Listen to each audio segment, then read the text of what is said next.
Engine cooling system. सभी automobiles में cooling system का बहुत ही बड़ा रोल होता है और ऑटोमोबाइल्स को कूलिंग सिस्टम की भी ज़रूरत होती है।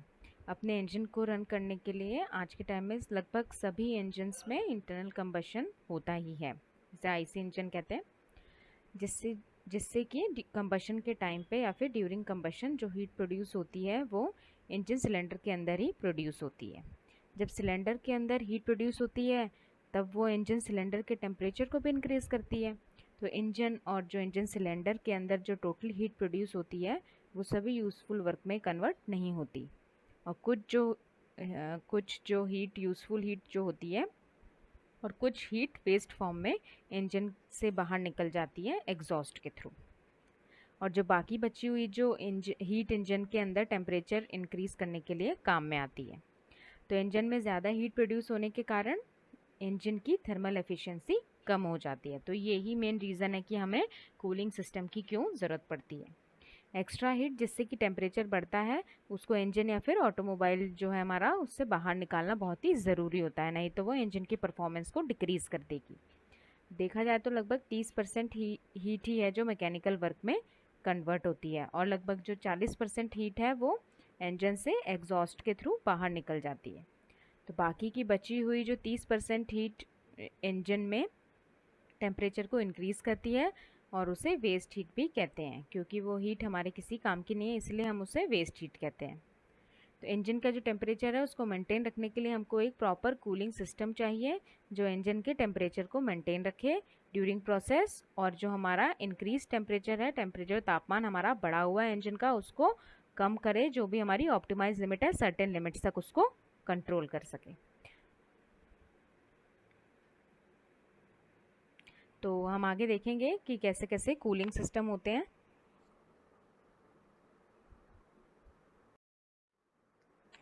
तो हीट ट्रांसफ़र टू वॉल्स, तो हम किसी भी इंजन को अगर देखते हैं तो उसमें हमें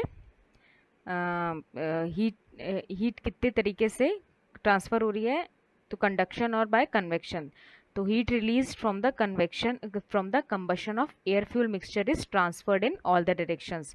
जो हीट रिलीज होती है कंबशन से जब एयर फ्यूल मिक्सचर जलता है तो वो जो हीट होती है वो सारी डायरेक्शंस में, जो इंजन की जो वॉल्स हैं उसमें सारे डायरेक्शन में ट्रांसफ़र हो जाती है बाय डायरेक्ट रेडिएशन, ये रेडिएशन के थ्रू हुआ, और बाय कन्वेक्शन करंट्स, और कन्वेक्शन करंट्स के थ्रू कब हो रही है heat transfer of gas rubbing against the stationary gas film, and then by conduction through this stagnant boundary layer of gas and an oil film to the metal wall. और इस तरीके से ये कंडक्शन भी होता है। तो कंडक्शन, कन्वेक्शन और रेडिएशन तीनों तरीके से हीट ट्रांसफर होता है हमारे किसी इंजन में। नीड फॉर कूलिंग सिस्टम जैसे एक्सप्लेन किया अभी मैंने। During the process of converting thermal energy to mechanical energy, high temperatures are produced in the cylinder of the engine as a result of the combustion process. जब भी process होती है thermal energy को mechanical energy में convert करने की, तो बहुत ही हाई टेम्परेचर प्रोड्यूस होता है सिलेंडर में, और वो किसका रीज़न है, वो कंबशन जो हो रहा है हमारे सिलेंडर में, एयर फ्यूल जो मिक्सचर चलता है, combustion होता है। A large portion of the heat from the gases of combustion is transferred to the cylinder head and walls, piston and valves. बहुत सारा जो पोर्शन है हीट का जो गैसेस से निकल रहा है, हमें कंबशन की जो गैसेस है वो ट्रांसफ़र हो जाती है सिलेंडर हेड और वॉल्स पे और पिस्टन और वॉल्स पे। Unless this excess heat is carried away and these parts are adequately cooled, the engine will be damaged. और ये जो हीट सब जगह पर ट्रांसफ़र हुई है, इस हीट को हमें कैरी अवे करना है, इसको रिमूव करना है, वरना इंजन जो है वो हमारा डैमेज हो जाएगा। A cooling system must be provided not only to prevent damage to the vital parts of the engine, but the temperature of these components must be maintain within certain limits. एक cooling system जो है हमें provide करना ही है system को damage को रोकने के लिए, पर उस टेम्परेचर को हमें मेंटेन भी करना है कुछ लिमिट्स तक। So the duty of the cooling system is to keep the engine not too hot not too cold in order to attain maximum efficiency. तो किसी भी कूलिंग सिस्टम का क्या मेन काम हुआ कि इंजन को ना तो बहुत ज़्यादा गर्म रखना है और ना ही बहुत ज़्यादा ठंडा रखना है, जिससे कि हमें मैक्सिमम एफिशिएंसी, मैक्सिमम जो दक्षता है वो इंजन की हमें मिल सके। Significance of cooling in a spark ignition engine, cooling must be satisfactory to avoid pre-ignition and knock. किसी भी ऐसा इंजन में जो कूलिंग है वो बहुत ही सेटिस्फैक्ट्री होनी चाहिए, जिसकी वजह से नॉकिंग ना हो इंजन में और ना ही प्री इग्निशन हो। In a compression ignition engine, CI engine में क्या होगा, since a normal combustion is added, cooling must be sufficient to allow the parts to operate properly. Cooling sufficient होनी चाहिए जिसकी वजह से जो भी पार्ट्स हैं इंजन के वो प्रॉपरली ऑपरेट कर सकें। In short, cooling is a matter of equalization of internal temperature to prevent local overheating as well as to remove sufficient heat energy to maintain a practical overall working temperature। तो हम क्या कह सकते हैं, जो cooling होती है वो है क्या है, इक्वलाइजेशन है, इंटरनल टेम्परेचर का इक्वलाइजेशन टेम्परेचर, जिसकी वजह से लोकल ओवरहीटिंग ना हो और जो सफिशिएंट हीट एनर्जी है उसको रिमूव कर सकें, जिससे कि ओवरऑल वर्किंग टेम्परेचर हमारा इंजन में मेंटेन रह सके। तो रीजंस फॉर कूलिंग, क्या जरूरत पड़ी कि हमें कूलिंग करनी पड़ी इंजन में, टू इंश्योर प्रॉपर कंबशन, जिसकी वजह से कंबशन अच्छा हो हमारे इंजन में, to promote a high volumetric efficiency, volumetric efficiency अच्छी मिले हमें, और to ensure smooth mechanical operation and reliability, जिसकी वजह से हमारी मैकेनिकल ऑपरेशन बहुत अच्छी रहे और रिलायबिलिटी भी हमारी इंप्रूव हो। तो वॉल्यूमेट्रिक एफिशिएंसी क्या है, नीटा वी से इसे डिनोट किया जाता है, air entering the engine divided by engine displacement. तो इससे हमें हमारी वॉल्यूमेट्रिक एफिशिएंसी मिल जाती है। इफेक्ट ऑफ ओवर कूलिंग, तो हमने क्या देखा कि एक ऑप्टिमाइज्ड कूलिंग होनी चाहिए, ज़्यादा हॉट भी नहीं हो टेम्परेचर इंजन का और ज़्यादा कूलिंग भी ना हो, जिसकी वजह से हमारी जो वॉल्यूमेट्रिक एफिशिएंसी थी, थर्मल एफिशिएंसी, वॉल्यूमेट्रिक एफिशिएंसी, वो हमें अच्छी मिले। तो थर्मल एफिशिएंसी इससे डिक्रीज हो जाती है अगर हम ज़्यादा हीट को, लॉस हो जाएगा हमारा ज़्यादा हीट, तो थर्मल एफिशिएंसी इज डिक्रीज्ड अगर ज़्यादा लॉस ऑफ हीट हो जाए हमारे इंजन में by the coolant. The vaporization of the fuel is less resulting in lower combustion efficiency. Low temperature increases the viscosity of the lubricant causing more loss due to friction. और जो low temperature होगा वो क्या होगा, हमारा lubricant जो होगा उसकी विस्कोसिटी को इंक्रीज कर देगा, जिसकी वजह से मोर लॉस हो जाएगा ड्यू टू फ्रिक्शन। तो characteristics of an efficient cooling system, the following are the two main characteristics desired for an efficient cooling system. It should be capable of removing about 30% of heat generated in the combustion chamber while maintaining the optimum temperature of the engine under all the operating conditions. तो जो भी हमारा cooling system है जिसे हम select कर रहे हैं हमारे इंजन के लिए, वो इतनी क्षमता रखना चाहिए कि अबाउट 30% जो हीट जनरेटेड होती है हमारे कंबशन चैम्बर को, वो उसको रिमूव कर पाए और ऑप्टिमम टेम्परेचर जो भी हमारा सिलेंडर का है उसको मेंटेन करे under the operating conditions.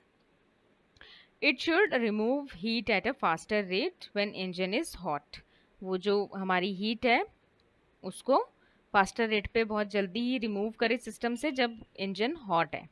However during starting of the engine the cooling should be minimum, और जब स्टार्ट हो गया इंजन तो कूलिंग जो है वो मिनिमम हो जाएगी, हो जानी चाहिए, so that the working parts of the engine reach their operating temperature in a short time. क्योंकि स्टार्टिंग के टाइम पे हमें इनिशियल टेम्परेचर भी चाहिए, तो जो हमारे पार्ट्स हैं वो बहुत ही कम टाइम में टेम्परेचर को गेन कर लें। तो ये एक हमारा बेसिक कूलिंग सिस्टम का डायग्राम है, जिसमें अपन देख सकते हैं जो नंबर 1 दिखाई दे रहा है हमें राइट साइड में, वो है रेडिएटर। नंबर 2 जो दिखाई दे रहा है हमें ब्लू ब्लू जो दिखाई दे रहा है वो है वाटर पंप। नंबर 3 जो हमें लाइट थोड़ा ग्रीनिश शेड में दिख रहा है वो हमारा इंजन ब्लॉक है। और नंबर 4 जो है हमें लेफ्ट साइड में दिखाई दे रहा है, दैट इज हीटर। नंबर 5 जो हमें ये रेड ट्यूब्स दिखाई दे रही है वो है हमारा थर्मोस्टेट। और नंबर 6 जो है हमारा ब्लू कलर का टॉप पे वो है हमारा रिजर्वॉयर। और नंबर 7 जो कलरलेस है दैट इज फैन। तो ये है हमारा बेसिक कूलिंग सिस्टम, जिसे हम आगे डिटेल में देखते हैं। तो टाइप्स ऑफ कूलिंग सिस्टम, तो कूलिंग किस तरीके से हो सकती है, कूलिंग एयर कूलिंग भी हो सकती है और वाटर कूलिंग भी हो सकती है। तो जो हमारा कूलिंग सिस्टम ऑफ जो हमारा ऑटोमोबाइल है वो 2 तरीके से हो सकता है, जो कि एक्सेस हीट को इंजन सिलेंडर से बाहर निकालेगा और टेम्परेचर को सर्टेन लिमिट तक कम कर देगा, जिससे कि इंजन का परफॉर्मेंस बढ़ेगा और एफिशिएंसी भी बढ़ेगी। तो सबसे पहले आता है हमारा एयर कूलिंग सिस्टम या फिर डायरेक्ट कूलिंग सिस्टम, और second one is the liquid cooling और इनडायरेक्ट कूलिंग सिस्टम। तो एविएशन इंजन्स, मोटरसाइकिल के इंजन, स्कूटर इंजन्स, ये जो होते हैं हमारे एयर कूल्ड होते हैं, और जो स्टेशनरी और ऑटोमोबाइल इंजन्स होते हैं ये सब लिक्विड कूल्ड होते हैं।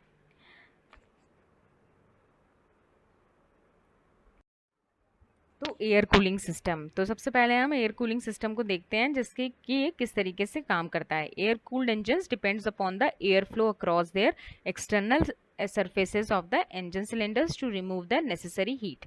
जो एयर कूल्ड इंजन्स होते हैं वो डिपेंड करते हैं एयर फ्लो पे, जो उसकी एक्सटर्नल सरफेस जो इंजन की है उस पर कितनी एयर फ्लो कर रहे हैं हम, जिससे कि नेसेसरी हीट को रिमूव किया जाए। और जो अमाउंट ऑफ हीट डिसिपेटेड है वो किस पे डिपेंड करेगी कि जो हमारी जो कूलिंग सरफेस है उसका एरिया क्या है जो कि एयर के कांटेक्ट में है, जो एयर का मास फ्लो रेट है वो कितना है, और जो टेम्परेचर डिफरेंस है बिटवीन सिलेंडर और एटमॉस्फेरिक एयर, और कंडक्टिविटी ऑफ द मेटल। तो एयर कूलिंग जो सिस्टम होते हैं वो ज़्यादातर स्मॉल इंजन्स में यूज़ किए जाते हैं डिसिपेशन के लिए।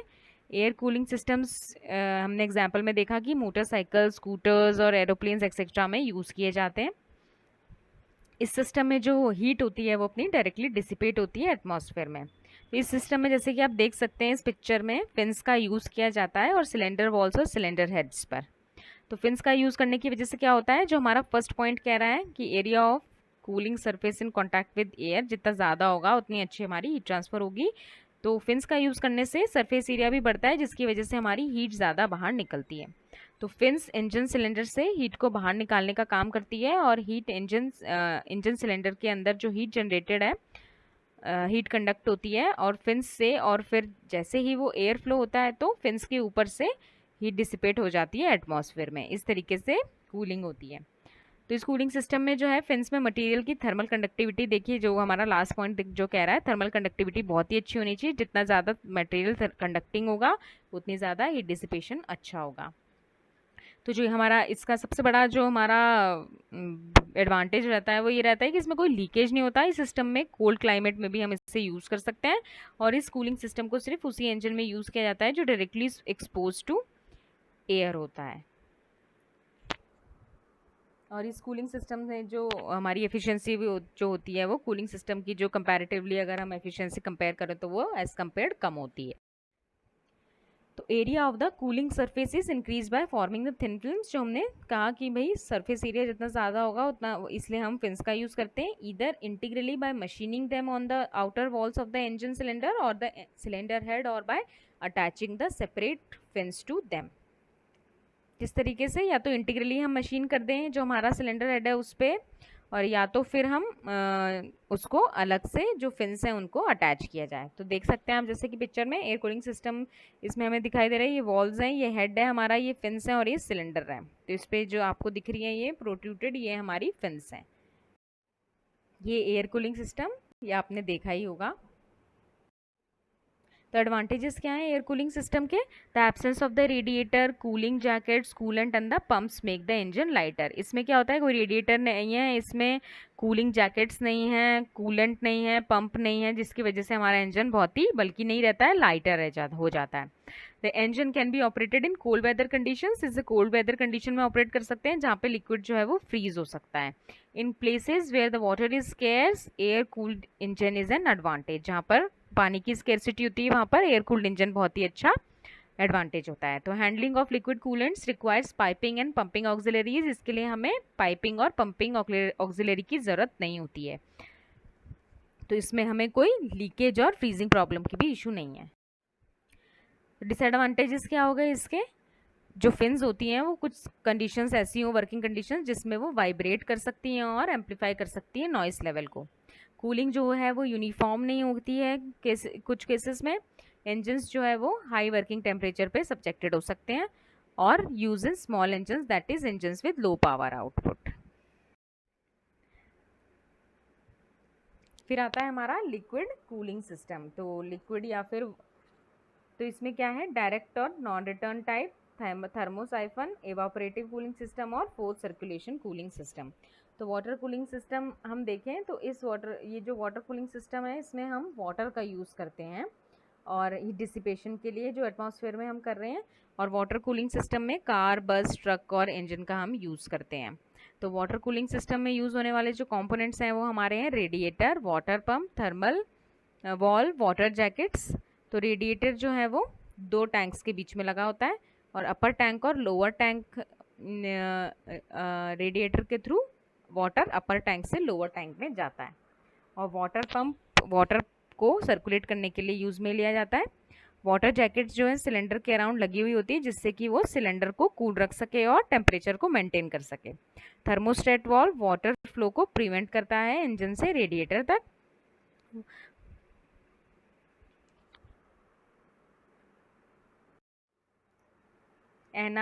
तो non return water cooling system, this is useful for large installations and where plenty of water is, जहाँ पर हमें बहुत पानी की स्केर्सिटी नहीं है, बहुत अच्छे से पानी अवेलेबल है और जहाँ पर बहुत लार्ज इंस्टॉलेशन है वहाँ पर इसका यूज़ किया जाता है। The water from the storage tank is directly supplied to the walls of the engine cylinder, और यहाँ से यहाँ जो पानी है वो डायरेक्टली सप्लाई किया जाता है इंजन सिलेंडर को। The hot water is not cooled for reuse but simply discharges. और देख सकते हैं आप इस फिगर में वाटर इन जो है और वाटर आउट दिखाई दे रहा है, तो इसमें इसको रीयूज नहीं किया जाता है। थर्मोसाइफन सिस्टम, इस सिस्टम में क्या होता है, वाटर का सर्कुलेशन किया जाता है due to difference in the temperature of water. Water का जो सर्कुलेशन होता है वो difference in temperature of water की वजह से होता है। तो इस सिस्टम में जो है वो पंप की जरूरत नहीं होती है, सिर्फ पानी को ही सर्कुलेट किया जाता है, जिसकी किसकी वजह से सर्कुलेट होता है, डेंसिटी डिफरेंस की वजह से। Because of the low density है टैंक ए, इसमें टैंक ए और भी देख सकते हैं आप, तो जो टैंक ए का जो है पानी उसको हीट किया जाता है, तो लो डेंसिटी ऑफ वाटर हो गया in tank A, the hot fluid travels up and reaches to tank B. Tank A से टैंक बी में फ्लूइड पहुंच जाता है। When the fluid travels from pipe P1 to P2 the hot fluid gets cooled. और जब पानी जो travel कर रहा है P1 से P2 में तो पानी कूल हो जाता है, फ्लूइड जो है वो कूल हो जाता है। Here the fluid circulates through the system in the form of convection current, और यहाँ पे कन्वेक्शन की वजह से सर्कुलेशन होता है। In this system tank A represents the cylinder jackets and tank B represents the jackets radiator. जो tank है वो सिलेंडर जैकेट को रिप्रेजेंट करता है और टैंक भी जो है वो रेडिएटर को रिप्रेजेंट करता है। In this system the radiator is placed at a higher level, जो रेडिएटर है वो हायर लेवल पे प्लेस किया जाता है then the engine for the easy flow of water towards the engine, जिसकी वजह से वाटर का फ्लो अच्छा हो इंजन की तरफ। और जैसे जैसे वाटर जैकेट है जो वो हॉट होता जाता है वो टॉप की तरफ चला जाता है of the radiator, cold water from the radiator takes the place of the rising hot water, और जो हॉट वाटर ऊपर चला गया है तो कोल्ड वाटर उसकी जगह ले लेता है। And in this way circulation of the water is set up in the system, इस तरीके से पानी सर्कुलेट होता है, जो भी फ्लूइड हमारा वो सर्कुलेट होता है। So in this system pump is not required, pump की जरूरत नहीं पड़ती है, और जो वाटर सर्कुलेशन है हमारा वो वाटर सर्कुलेशन जो है वो हमारा डेंसिटी डिफरेंस की वजह से होता है। अब है evaporating cooling system, this is predominantly used in stationary engines and in many types of industrial engines. ये स्टेशनरी और इंडस्ट्रियल इंजन्स में यूज होता है। इसमें क्या होता है, इंजन की जो कूलिंग होती है वह इवेपोरेशन ऑफ वाटर की वजह से होती है in the cylinder jackets into steam. In this system the water evaporates and becomes steam due to high temperature of the cylinder jackets. इसमें क्या हो रहा है, पानी इवेपोरेट हो रहा है और स्टीम बन जा रहा है ड्यू टू, क्योंकि सिलेंडर जैकेट में टेम्परेचर हाई है। This steam is naturally circulated into radiator without pump, और इसको हम सर्कुलेट कर देते हैं रेडिएटर में विदाउट एनी पंप। इसमें फोटो में आप देख सकते हैं स्कीमेटिक डायग्राम में। For circulation cooling system, this system is used in a large number of vehicles like cars, bus, truck and other heavy vehicles. Here the circulation of water takes place with convection current. इसमें convection की वजह से हमारा heat transfer होता है। The water or the coolant is circulated through water jackets around the parts. For circulation में the water or the coolant is circulated through water jackets around the parts of the engine to keep it cool and kept in a motion by the centrifugal pump. इसमें centrifugal pump का use होता है driven from the engine. A thermostat is used to control the water temperature required for cooling, और इसमें thermostat का use किया जाता है। ये एक 3D पिक्चर है फोर्स सर्कुलेशन कूलिंग सिस्टम की। A typical automotive engine cooling system consists of a radiator, fan, water pump, coolant reservoir, thermostat, heater core and necessary plumbing for both the radiator and the heater core. तो parts of system, cooling system में सबसे पहले radiator आता है, जो कि क्या करता है, कूलेंट हीट को रिजेक्ट करता है टू द सराउंडिंग एयर। ये डिस्पर्स करता है हीटेड कूलेंट को फाइन स्ट्रीम्स में, जिसकी वजह से स्मॉल क्वांटिटी ऑफ जो कूलेंट है उसको कांटेक्ट में लाया जा सके लार्ज मेटल सरफेस एरियाज में, जिसकी वजह से हमारी कूलिंग, जो कि एयर स्ट्रीम से कूल्ड हो जाते हैं। तो दो तरीके के रेडिएटर होते हैं, डाउन फ्लो टाइप और cross flow type. Availability of the space dictates the choice of radiator, कैसी हमें स्पेस है उसके हिसाब से हम रेडिएटर को डिप्लॉय करते हैं। तो various design of radiator cores are used for cooling the water. तो ये अलग अलग हमें टाइप्स ऑफ रेडिएटर्स दिखाई दे रहे हैं, honeycomb, block type, film type radiator core, tube and fin type core, tube and corrugated type core. Material for radiator क्या है, गुड करोजन रेजिस्टेंस होना चाहिए, थर्मल कंडक्टिविटी अच्छी होनी चाहिए, स्ट्रेंथ अच्छी होनी चाहिए, इजीली फॉर्मेबल होना चाहिए, येलो ब्रास या फिर कॉपर यूज़ किया जाता है, इजीली सोल्डर किया जा सके और इजीली रिपेयर किया जा सके, और एल्यूमिनियम को भी यूज़ किया जाता है जहाँ पर वेट क्रिटिकल फैक्टर होता है। एडवांटेजेस क्या हैं लिक्विड कूलिंग सिस्टम के, because of even cooling of the cylinder barrel and head, even cooling होती है जैकेटिंग की वजह से, जिसकी वजह से हम जो सिलेंडर हेड और वॉल सीट टेम्परेचर्स को रिड्यूस कर देते हैं। Volumetric efficiency of water cooled engine जो होती है वो हायर होती है as compared to air cooled engines. Compact design of engines with appreciably smaller frontal area भी पॉसिबल होता है। In case of water cooled engines, installation is not necessary at the front of the mobile vehicles, aircraft etc., as the cooling system can be conveniently located. Disadvantages क्या है इसका, system requires more maintenance, इसमें maintenance की जरूरत पड़ती है। Engine performance become sensitive, climatic conditions जब होती हैं तो ये दिक्कत हो जाती है वाटर कूलिंग में। Power absorb by the pump is considerable, और जो पंप है वो काफ़ी पावर एब्जॉर्ब करता है और effects the power output of the engine के पावर आउटपुट पे भी फर्क पड़ता है। In the event of failure of the cooling system serious damage में भी कॉज टू द इंजन, और अगर हमारा कूलिंग सिस्टम ही फेल हो जाता है तो बहुत ही सीरियस डैमेज हमारे इंजन को फेस करना पड़ सकता है। तो यूज़ ऑफ एंटी फ्रीजर्स, तो यूज़ ऑफ एंटी फ्रीजर्स कब होता है, जब भी विंटर होती है या फिर बहुत ही लो टेम्परेचर होता है, जहाँ पर when the engine is kept out for operation in cold places, the cooling water in the cylinder jacket, radiator tanks and the leading pipes will freeze, वो फ्रीज हो जाएंगे और expand and lead to their fracture, जो tubes हैं वो fracture हो जाएंगी। तो इस डैमेज को प्रिवेंट करने के लिए हम क्या करते हैं, सूटेबल लिक्विड को, कंपाउंड सब्सटेंसेस जिन्हें हम एंटी फ्रीजर्स कहते हैं, उसको हम सॉल्यूशन में डालते हैं और उसको हम वाटर में मिला देते हैं, जिसकी वजह से फ्रीजिंग टेम्परेचर जो है वो कम हो जाता है हमारे कूलेंट का।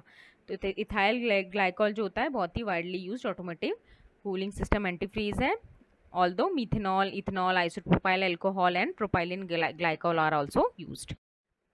तो एंटी फ्रीजर्स की रिक्वायरमेंट क्या होती है, वो थॉरोली मिक्स हो जाने चाहिए वाटर के साथ, वो कोरोड नहीं करनी चाहिए सरफेस को जिसके साथ वो कॉन्टैक्ट में है, उसका जो बॉइलिंग पॉइंट होना चाहिए वो बहुत हाई होना चाहिए, so that loss due to evaporation is minimum, evaporation के थ्रू जो लॉस है वो बहुत ही कम होना हो इस तरीके से।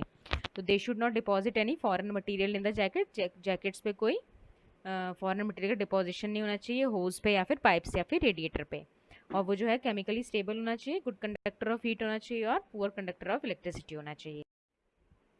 तो ये कुछ properties of anti freeze solutions हैं।